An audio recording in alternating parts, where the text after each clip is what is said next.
He went from Pro Valorant player to founder of a Y Combinator startup in less than 2 years, joining Amazon as an intern, then continuing on at Google DeepMind as a researcher, and today he's the founder of Y Combinator Fall 2025 batch, hillclimb AI.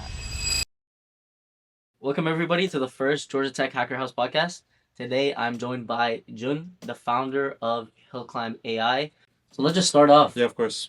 Paint a picture for us. You're a Georgia Tech student. Yeah. And where does it go from there? It's like 2021, 2022. I actually was neglecting my CS major a lot. I was like, everybody was getting internships and I wasn't. I was actually more focused on trying to go pro in this game called Valorant, right? The problem is that like I wanted to make that happen so bad I neglected everything. I finally went pro around like 2023. I was getting paid like $4,000 a month. So it felt really nice, right? I worked like 8 years basically grinding for that. But the problem was that I actually got really exhausting really fast because you didn't know when your next paycheck was going to come, you know? At competition, it's just like a winners take all type of game. And if you can be, the hot thing one day and you could not be a hot thing. If you're not keeping up, you lose your job, right?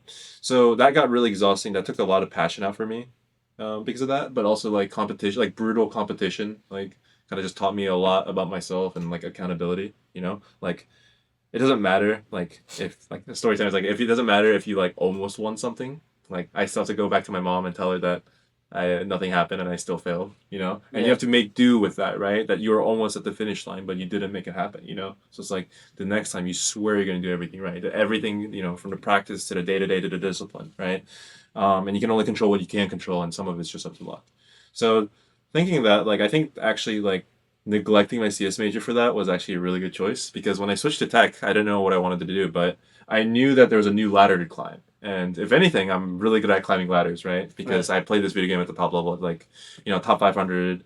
I was ranked like 50 in North America. So you're ranked top 500? Yeah, ranked at peak, like 56, yeah. Okay, so this was 2 years ago. Yeah, this was 2 years ago. Okay. Yeah. So, I knew how to climb ladders. So it was like, for me, it was like a year of grinding CS. It was pretty easy, decent. Like you have to apply to jobs. That's the hard part, right? But I'm used to it, is what I'm trying to say, right?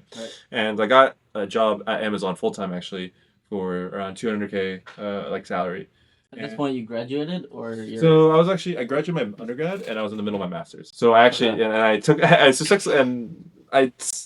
had to do a master's because I knew that if I graduated and I just tried to get into the job market, I know I would look like a rotting corpse to everybody because I had no internships by then. You know what I mean? Okay. Right. So I wanted to leverage the student status more, and that's what the master's was at the time. I took a first semester and then like for an entire year. And before that, you didn't have anything, internships. Anything. I started slowly collecting some internships. So like the healthcare, Elevance Health, actually right by Scheller. I worked at and. Best intern class, by the way. Shout out to them. And then I shortly got Amazon after as an internship, and then converted as full time. Okay, nice. Actually, I wasn't supposed to get the Amazon return offer, but I spammed like the internal job board up until like somebody took me because my manager told me early on that like we don't have any headcount for you. They're cutting. Like so it's like what's the point of this internship, right? So like I was like I kind of like dropped a lot of work and I just focused on like appealing to as many internal managers as possible. So I went from working in Boston as an internship at Amazon to working in Seattle and for a random hiring manager that wanted to take a chance on me, right? Mm-hmm. So I did that, and I would say like within a year of grinding like CS, leak code, and stuff like that, it was a good outcome. Mm-hmm. But I realized I didn't like anything of it because, when I was playing like video games professionally, like it was exhausting, but I loved it, right? Like I could easily put 12 hours in, and it felt like I was bettering myself, right? Even if there's no guaranteed outcome. In CS, like I make way much more. I'm at Amazon. It's just supposed to be like a really good job that like like the Asian American making 200K a year. Exactly, it's right? Like the dream job for most people. Yeah, but I couldn't even like get myself up to like work. Like my manager would get mad at me because I would get up at 1 p.m. and I just couldn't do my I couldn't like I would. They were okay with that? No, they weren't. It was RTO5, so like Amazon was forcing everybody to return to office, and I literally just couldn't do it. Like I was miserable. I thought I was pathetic because like my ability to be a hardworking person, just.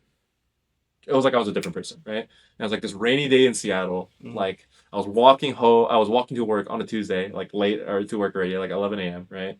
And I remember it was like, this is not how I want to live my life, Like I thought this was the good outcome, but it's not the same type of crazy as like playing video games professionally, nor was it worth trading 8 hours of my life for the salary, even though it was crazy, right? Even though it was a really good outcome. So I just quit. And I told my parents, I was just like, this is not, I feel incredibly sad here. I don't know any friends in Seattle. You know, the work that I do is exhausting. I don't really even like it. It feels like 8 hours of my life is just being taken out every day, and I'm supposed to feel good about it. And that kind of just like was a driving factor at that point. I was like, I have to find something that I want to do. Okay. At the same So way at that point, you quit. Yeah. You were in the master's program. Yeah. And obviously, did you have any like family pressures on you, like get a job or something, or To be what was honest, it looking like? when I got the Amazon one, and I think that one was a turning point where like my parents started trusting me. You know, Okay. when I was playing a lot of video games, like I had to learn how to strive without their support. But then I think succeeding a second time, especially in the field in computer science, which is like a lot more easy for them to digest, right? Right. Made them trust my decision making because they believed that basically I could get good at stuff. I could get if I could get good at stuff at one thing and then another, I could definitely get good at stuff at a third, right? So at that point it was kind of green light. Until then it was a changing point pretty much until then. Okay. Yeah. So what was that like? You went from Valorant Mhm. to landing a FANG internship Yeah. or and full-time job. Yeah. How'd you do it? And this is less than a year, right? Yeah. So to be honest, like I think like I want to say like I only like 20 leak codes like total Okay. like I like ever. I was just more so like I realized that nobody really like the first thing I realized is that most CS majors suck at talking. So like in an interview, if I ever got one at like Fang, like the first way I would try to like stand out is to just talk like very articulate. You know what I mean? Yeah. Right? Like be able to tell a story about yourself, you know, when you're explaining your resume back, right? Be able to talk about why you're passionate about certain things one way or another and like be able to just like drive a narrative back, you know? And this would be like a breath of fresh air if they're like doing 5 interviews that day. Like I'm the first one that they can like talk to like a human because you know, the truth be told, like CS majors kind of lack this skill, right? And I would only study for the interview once I got it, like for the technical stuff. And I would also do my best to like be on the good side with recruiters, and they would often, if you play it right, they would often give you hints on what to study, and that's just like instead of like just studying everything leak code, you could just focus on that like 10 or 15 questions that you might have to study for that. You know what I mean? By like concentration, right? And I failed a lot of interviews doing that. It was like playing Russian roulette, but it's also like the most efficient way of studying that I did, and it allowed me to progress really fast as well. You know, there's a lot of interviews I failed. But when my predictions hit right, it was just I was able to climb up more with less work, pretty much. Okay. Yeah. So you land the Amazon job. Yeah.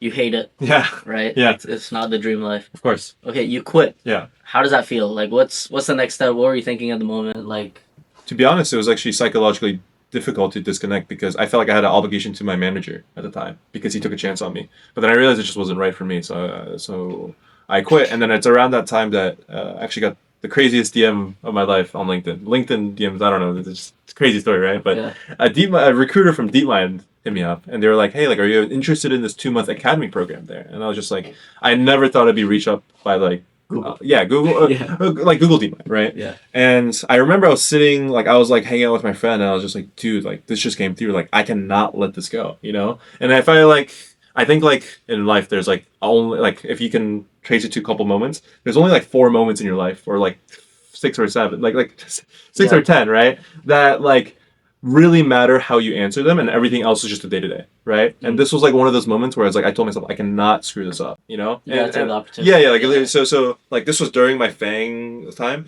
and I literally went underground. I was like, nobody saw me for weeks other than me clocking in and out of work. Like all like the people that I knew at work and the friends I knew were like, where were you? Like we just thought you just lost. Like we thought you were just like inside gaming all day or something because they knew that I play games, right? Well, realistically, I couldn't tell them what was happening because I couldn't just curse it either. I was literally just studying for the interview day in and out. You know what I mean? And was there something you did to get this Google DeepMind message, or was it just like I think they recognize. I think it's a string of luck, and also because I was able to do machine learning work at Amazon Robotics, which stands out a lot because I worked on like transformer models and stuff. And but me landing on that team was also slightly by coincidence, right? Okay. You know, because I got rejected from Amazon. You know, then some hiring manager at Amazon Robotics saw me, and then he worked on the evals team for like a machine learning project, right? And he was just starting to work on something new with really talented people. So in that way, like I'm really blessed, right? And And because of that, I had a really nice ML profile, and they were and it looked like basically to DeepMind that I was someone that they could take a bet on if they want to hire an undergraduate as like a prospective research engineer. That's like a type of role that they do for non-PhDs. Okay. Yeah. So actually studied a lot of math for that. Like you have to learn a lot about like stats again and like matrix multiplication and stuff like that. Right. To And pass the technical. yeah. I didn't know what they were gonna ask, but again, I was on the good side of the recruiter, and she Right. told me everything about I need to study, and Okay. it was just like I just went word for word studying everything that she even mentioned, right? And the interview flew by. I made some mistakes. I would say I like passed with a 70% chance. But you know, like the way you navigate that in interviews is like if you don't know something, you always gotta like look like you're thinking about it, and you generally have to just think about it. Like, oh, like my first intuition would be, and you can say a wrong answer. You know what I mean? And your interview would like you more than if you just stuttered and didn't say anything at the helm. You know what I mean? Right. You just froze up. Right, and then if you're talking to someone super technical, like you cannot pretend on stuff. You know what I mean? Then you know it, Yeah, yeah. exactly. So you immediately gotta tell them, I don't know this, and it's like, and then go into like just admit that you're like at zero at this, and then try to build your way back up in your head, And like explaining all the problem. Yeah. exactly, right? And then they are imagining you as their fellow coworker, and that's who they want to be with, you know? So if you leave it on the note that you're working towards a problem and you're at least trying, like it at least gives you whatever credit, you know, if not better, right? It gives you more nuanced version of your character as an applicant. What if you just give up? You just it's just cooked. So I remember like I was talking to like a Gemini co-author, and I was just like, okay, like this person's like He knows what he's doing. yeah. She like and I was just like, okay, I like she's asking me about math stuff. Like I have to like admit stuff when I don't know it. Like and then just tell her what I think is like, you know what I mean. You know what I mean. So that's kind of how that went out. And I studied the study guide that the recruiter gave me, that because I was on her good side, and Worked out. yeah, you know, and it's not just a matter of just like finessing that. You really just have to ask it the right way. Like, hey, like I really want to succeed for this interview. If you can come from a genuine place of like, you can always connect it back to a genuine need of like wanting for you to succeed. I think people will generally always help you, right? So like, if I told the recruiter like, hey, can you tell me what's going to be on the interview? So it's going to sound very blunt. It's going to sound very transactional. Yeah. It's like, hey, like I really want to do this. I'm really passionate about this company, and I really want to succeed. Like, do you know what the rest of the interview process will look like? You know what I mean? And then it's in their own discretion. They feel like they're helping you towards a greater cause, right? So I think that's a lot of difference in like how people play the interview process in comparison to me. I did zero leak code like comparatively, and I was more so just like talking my way through and making an impression on people so that they let me through the next stage. Okay. Yeah. Okay. Yeah. Okay. Yeah. Did that hurt you when it came to like more technical stuff? Oh yeah, I've like I told you, like I've failed so many technical. It's been Right. it's a humiliation ritual. But what is life without that? You know, if you really want something, right? Yeah. And I had to make progress within a year. So like I can't catch up on something that people have been working for 3 years. You know what I mean? So I'm not going to pass it. I wasn't meant to do those anyways. I just had to find my own way into success. So you pass the DeepMind interviews. Yes. There's 2 stages. Yeah. And you get into this boot camp. Or Yeah. It's like a 2-month academy. You could just say it's an internship, right? As a research engineer. So where did things change from here? This is like the turning point, right? Yeah. Canceled my Seattle lease. I threw out all my stuff that I moved there for. Oh my god, it was like an expensive ass apartment too. Because I thought I was gonna stay for a year at least, right? Yeah. And I just moved to New York, like to some student housing, like for 2-3 months, right? And it's like the best time of my life. I worked with like the smartest people. I met like the smartest people in my life that I ever known. Like pretty much like my mentor was a previous fintech startup exit person. He sold to a quant shop that like everybody knows my name, right? And he's like barred from the industry because he has garden leave, right? Because he's not allowed to work on something else in quant, right? And he just chose the most enjoyable company to work at, the most intriguing company to work at, which was DeepMind. And he's just there, and he's just like a rock star, right? Yeah. So to have someone like that as my mentor, and then like another mentor, he was trying to go pro in poker, and then DeepMind picked him up for game theory because the poker research aligned at the time, and then he's a researcher at DeepMind now, right? So like to think about like those type of mentors and like what they taught me, like these people can do anything in the world, but they're here, you know, and that inspired me a lot. And like it's like this like if you like watch a DeepMind documentary, right? It's like they're trying to make AGI happen, like really, like they've been wanting to make it for 10 years now, and they've taken a lot of strides. Even before like ChatGPT came out, they were working on this, you know, and every breakthrough about like every science breakthrough that has to do with ChatGPT and AI right now, 99% of it has come out of DeepMind at one point. basically. So like this was a place where it could happen, and it kind of inspired me to do my like life's work there, you know. And when I was going to return, I wanted to actually like I wanted to become a full time researcher there, and that was like the biggest goal I had. It was because like, dude, I need to work it because it's like I went from working 2 hours at Amazon, and then I thought I was never I thought I was like unfit for society. Like I thought I was like I thought I was just like, dude, there's just no way like a big tech job is for me, you know. And then I found a place that like I felt like I could just work 12 hours, no hiccups, you know, like seamlessly, right? So that's kind of what my DeepMind point looked like a lot. So then you're working at DeepMind. Mhm. You meet the smartest people, Mhm. is what you're telling me. So Right. these are like researchers Yeah. and people that have already built things, Mhm. and all they want to do is dedicate their life to AI research. Yeah, yeah, yeah. It's fun, not that because like It's like we're building like it's yeah. not like for the paycheck, but for like the fun of it. Yeah, yeah, yeah. They could work everywhere. They could get paid anywhere in the world, Right. pretty much, for what they do. Yeah. So then Mhm. they inspired you, Mhm. and then hillclimb came about. Yeah, yeah. So the gap between that is that, like, when I was working at DeepMind, I started talking to one of my friends, Ibrahim.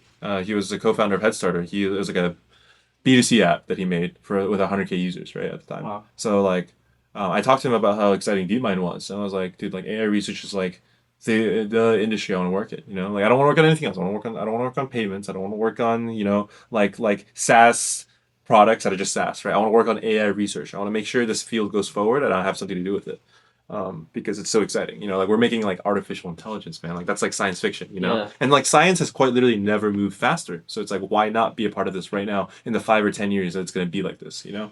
Um, so I talked to I talked to my friend Ibrahim about it, and like at a certain point we just started thinking like, why not just make a company? And I remember I flew to California for a YC startup school event, and I met him there. You know, I've been talking. Been my friend for a while, but it's the first time I met him, and we decided we're going to just like start a company together.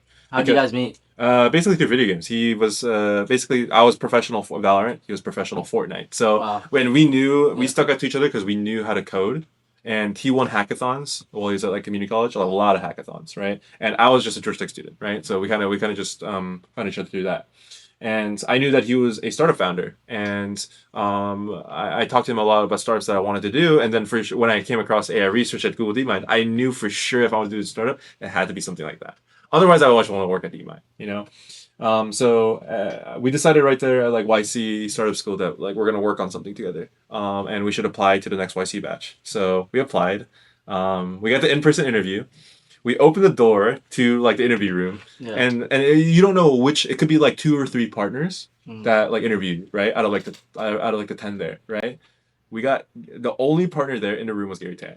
And I was like the like my cortisol spiked like that, you know what I mean? Because it's like the CEO of Y Combinator is only Is the one interviewing. Yeah, yeah, and then usually the person that interviews you is the one thinking about wanting you in or not, you know. So actually, when we're applying to, I'm continuing about this, but when we applied to YC, our application, our idea was not an AI research idea. We pivoted last second because I got cold feet. Like we were working on this for a month, but to contribute to AI research, you need a certain level of reputation and funding to be able. Help me just real quick. Sorry. Yeah. Like, how did you crack the YC application? What's like the process? What's the secret? How did it feel like? Right. And then I think you're about to talk about the pivot you told me about, right? So I mean, elaborate on that as well. But. Yeah, of course. So the YC application, we kind of just like took an 8 hour I stayed up at the Google offices working with Ibrahim through Discord on it, my co-founder, and we were just cooking stuff up, right? And to be honest, these are like some essay questions, and if they're not, if they aren't essay questions, it's always an opportunity for you to storytell about yourself, you know. So for me, you know, like all these interviewing skills that I told you, where I can make an impression on someone, I just use it to basically answer these questions my way, you know. Yeah. So. I told him about like my life story with like Valorant and up until this point with Amazon and Google DeepMind, and I told him like I need to work on something like this, and that's why I want to do a startup. We talked about my co-founder's credentials and how he was also a startup founder before, and he's extremely resilient. You know, having just like done a bunch of stuff. You know what I mean? And like getting into big tech from community colleges, like no like easy feat. And you did this right before the application day, or what was it? Like? Yeah. So we did it actually right at the deadline. You know. Wow. And at YC Startup School, we met one of the few partners, and I had his phone number, so I messaged him like, "Hey, could you be able to take a look at our application?" He's like, "Yeah, I got you." And then also like I pulled every string I have, like because I knew we were gonna get it basically, just based off of like the momentum that we had and our credentials and everything. So we like phoned in every referral that we could do, right, from friends that were already in YC. Yeah. And shortly after we submitted it, like 3 days after we got the YC interview. It was in person, so not every YC interview is in person, right? And This is in SF. yeah. And going back to the YC application, we applied with an idea of like selling dead startup IP and code bases to new startups that want to try the same idea again, right? So if like a voice AI company like dies, but a new voice AI company wants to take a crack at the, like making voice AI real, right? We could facilitate like them buying the dead voice AI's company, and to be honest, it was a pretty terrible idea at the time because there's no value in like most startups like IP, especially if they're dead. But I got cold feet thinking about my AI research idea that we've been working with my co-founder for a month. So we just switched off of it and just applied that last second. Say like we were working on this idea for a day and we told them we got some like letters of intent, you know what I mean? Some business deals going through, right? So yeah, that's how we did the YC application and came to the YC interview. So what did the interview feel like? Like what was it in the room? Like what was the vibe? Yeah, it was so You're awkward. sitting with... It was so awkward. It was so Okay. awkward. Yeah, like to be honest, any partner, including Gary, is just like very straight up like, why? Okay, so why are you doing this, right? And like it's actually like very just cut to the point because in 10 minutes they're trying to do a they're trying to just like see really fast like detecting any BS with you, right? So they're just asking very candid questions, and they just laser focus on you. They're trying to do as many questions as possible. And at a certain point, I got the vibe that like Gary didn't really like our idea that we applied with, and he liked the AI research idea that I wanted to do originally. Because I put it in the one part of the application where it asks, like the very end. Yeah, what else have you worked on other than your idea? You know what I mean? We might also talk about this, stuff like that. We sometimes accept people based on this as well. So I remember I just put it there like in 5 minutes, really quick, right before I submitted it, and Gary caught on to this, and he was just like, yeah, like I wanted to work on this, but like I think there's a certain level of like reputation and funding that needs it. I didn't really say it like, oh, I need YC to do this. You know what I mean? But I think it's like we need to work on it a little bit more before I feel like we can present to you. He's like, just work on it. You know what I mean? And then I saw where the conversation was going. It's like, he was really excited about us doing this idea. And we had to kind of make a pivot mid-interview. Just like make a 5 minute, like in the 5 minutes midway through, we just make a call like, okay, we'll do this idea, and see if he was more enthusiastic about that. Right. And the conversation turned more positive. Still was on a very awkward basis because they're still grilling you with questions like, who have you talked to? Yeah. Have you talked to a math person? Because you're trying to do math data, right? That's what we were trying to do at the time. And we're like, oh, we did talk about this. And they were like, good, okay. And then we came out of the interview not knowing what the result was. Like you walked out of the interview, was it like 50-50? I'll say so 50-50 because it was so awkward, right? And then I tried to, and I had a flight that night, but I tried to stay with my co-founder as much as possible because if they do accept you, they're going to give you a phone call. And that never came. So I go to the airport. And I have to leave my co-founder this one because he's in SF and I'm going back to Atlanta, right?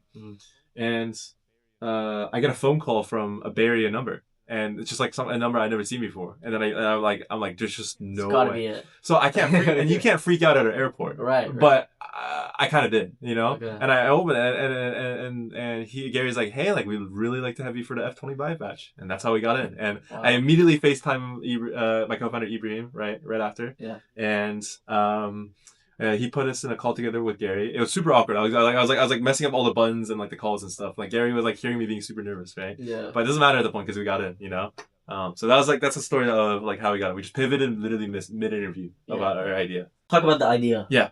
What's hillclimb? Yeah. So I Googled DeepMind. I became really passionate about AI research, and I thought about what I can do to basically contribute it in the best way possible, right?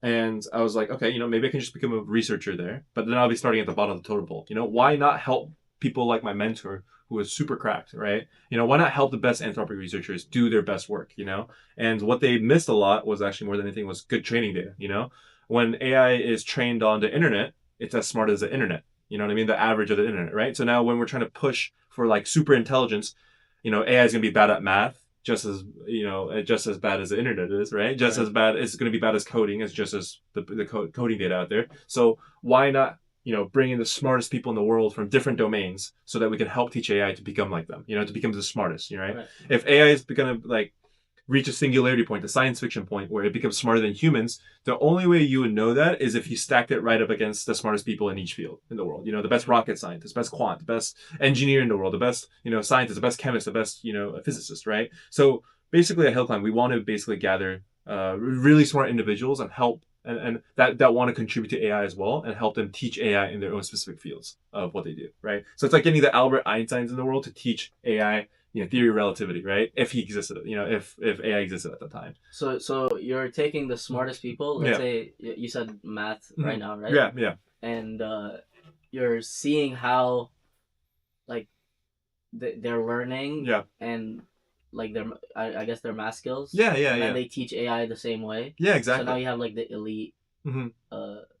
knowledge. I guess the elite knowledge, or like the top knowledge for AI. So it's like training data for AI. Is basically what you're saying, right? Right. And so like the way math performance is benchmarked for AI is like, can you ace the AME, which is like a high school tournament, right? Or like, can you the best math tournament in the world is IMO, or like the best college exam, competition exam is the Putnam, right? Can AI in the same time constraints solve that just as well as a human can, and how can it place on the ladder, right? So if you want to teach an AI that, you just get the best IMO medalists in the world, the people that won the Putnam, and you ask them, okay, how did you teach yourself to ace these competitions? And then you get all that math material about how they solve the problems. They also talk about how they solve the problems and stuff. Usually these math competition problems, there's like an aha moment, right? Where like you have to have like some like intuition, You want the smartest people that you can get for that type of competition to explain what that is in words, literally, right? And that becomes like data that AI can ingest to better understand like math competition problems, and that's how math was being like measured at the time in AI, right? And this data you take and you sell to AI labs. Yeah, so that's the business model, right? Yeah, so that's the business model. We want to basically help supply that to the best researchers at Anthropic, Google DeepMind, OpenAI, right? Our first customer was this open source billion-dollar lab called News Research, and there was a math researcher there that's super passionate, and we just worked with him to make the best math model possible. So when the Putnam exam for 2025 came out, we helped him basically make a model with our data alone, right? He did all the architectural work, we did all the data, and we basically made a AI model that fits on your MacBook and places number 2 on the math competition. So basically the hardest math competition in the world, arguably, right, the Putnam, and it placed number 2 out of the 4,000 entrants in there as well for that year. Yeah. That's amazing. And it's never looked at those problems before ever, because the Putnam, there's a committee that makes the problems every year, and it's new, right? So it's not just like copying answers. It's about understanding everything about the prior data of math and math understanding, and studying what the winners have studied before, and trying to ace that when the new exam comes out. That's so cool. Yeah. So I have a question. You got into YC. Now let's say, do you have experience? Like you obviously you just have an idea, right? You got in with the idea. Yeah. Like, do you know your next steps? Do you know how you're gonna, label and train and do all those things, or is that something you learned as you went? And then how did you go about? How did YC help you? What'd you do? Like the Sam Altman story, for example, that you told me earlier. Yeah. So, to be honest, like everything you do with a startup has to be, the only permission you need to seek is from yourself. Like you need to just trust your intuition, and if your intuition is not good enough, you have to just admit that your intuition only gets better by doing. You know what I mean? Right. And I attribute me being very sharp with a lot of things to my experience with playing professional video games. Because it's not just getting good at something and like skill wise, it's like learning to navigate a social scene. You know what I mean? Everybody wants to be recruited and stuff like that, and you have to play your field right. So I know who wins and who doesn't. So like, even during the YC batch, I knew that like you can't just like play by the rules. You know what I mean? If you don't try to like, make a splash happen, even if it's very uncomfortable for some other people, like you're not going to get the attention you need to have the momentum. You know what I mean? When you raise your next round or when you want to get customers, right? So what we did was, when Sam Altman came to the YC office, we had an entire plan, a Google Doc called Sam Altman Game Plan, about how we're going to get the front row seats for his speech, right? That he's going to give the talk to the entire batch, right? And we're going to ask him, we're going to raise our hands up immediately when Q&A started, and we're going to ask him if he wants to buy our training data, right? Okay. So it was a plan the entire time. We got to the event early, 30 minutes. We scoped out the chair room that like the security was trying to like tell us to like not see at the time, and then we like immediately ran it to like the first row so that we could like raise our hands, so that for sure he would like answer a question, you know? So how did that go? So he's like, in the moment we just said, "Do you want to buy your training data?" And like after we described the company, he's like, "Yeah." And then nothing happened. He just left, right? Okay. But what we did was we already knew his chief of staff email. So we emailed her and said, "Okay, hey, Sam Altman Just said yes. yes, could we go?" And she's like, I think she checked in with Sam. I think Sam greenlit it, right? Yeah. And we got invited to the OpenAI office to meet with the head of VP research. Wow. Okay. So like these are the type of things that you need to do, especially whether it's B2C, B2B, enterprise, because even like B2C, getting to customers is really hard. That's why UGC is blowing up right now, right? The part with like B2B is like you got to get in the room with the people that make their decisions, So getting in the room with a VP of research is a trick in itself because they never let anyone in their facilities. You know what I mean? Yeah. They're not supposed to tell you what they're doing. They're not even supposed to tell you what they want, but somehow you're supposed to perfectly have what they want as well, that they're willing to buy from other startups, right? So like the skill of getting into a room with the right decision makers is like the biggest thing that you need to have as a founder.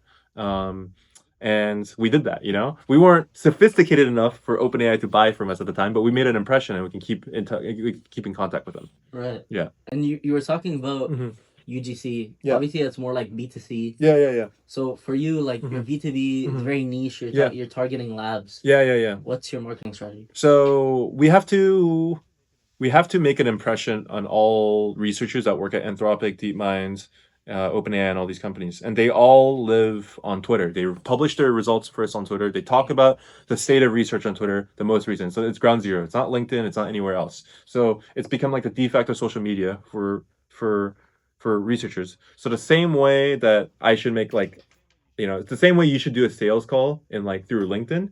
It's now you have to do it through Twitter. So I got my first customer through Twitter DMs telling them, "Hey, we're spending a lot of money on training data. Do you want it?" You know what I mean?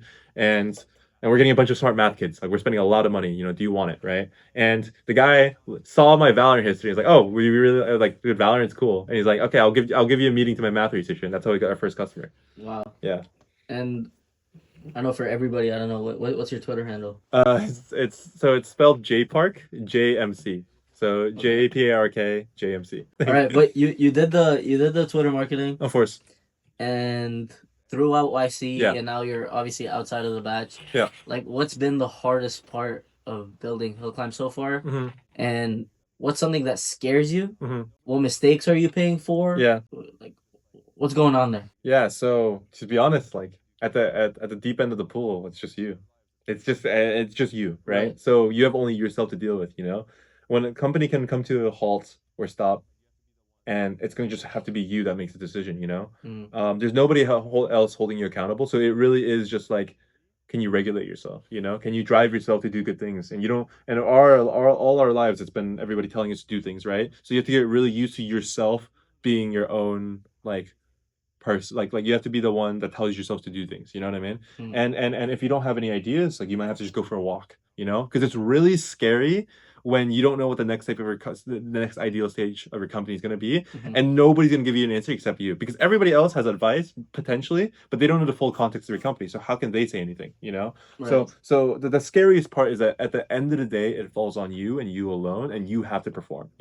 And if you're not ready for that type of responsibility, for me, I think that's the best privilege in the world, but it's also scary at the same time, right? That's why I do it. But if you're not what are some mistakes you think you would have made or have done and learned from in this? I think taking not just not doing the uncomfortable things right away. I should just be reaching out to researchers every day, and it's an uncomfortable thing to do everything for the first time, but you should be min-maxing everything doing for the first time that you haven't done before, because more likely than not, that's gonna be the difference maker for your company being successful. I got my first customer reaching out to Twitter DMs, and not through email, not through LinkedIn, not through any of the traditional means, right? And I got my first sales taking it to CEO out to dinner. You know what I mean, right? So it's just when you have an idea, you should just rather do it than ponder about it and let the timing just go away. Yeah. And at the end of the day, the only person that's going to validate you is yourself, and you have to be really okay with that. Because at the deep end, it's just you. It's just you, me, whoever. Nobody else is going to be there. So people will say you're just naturally talented. Yeah. What do they get wrong?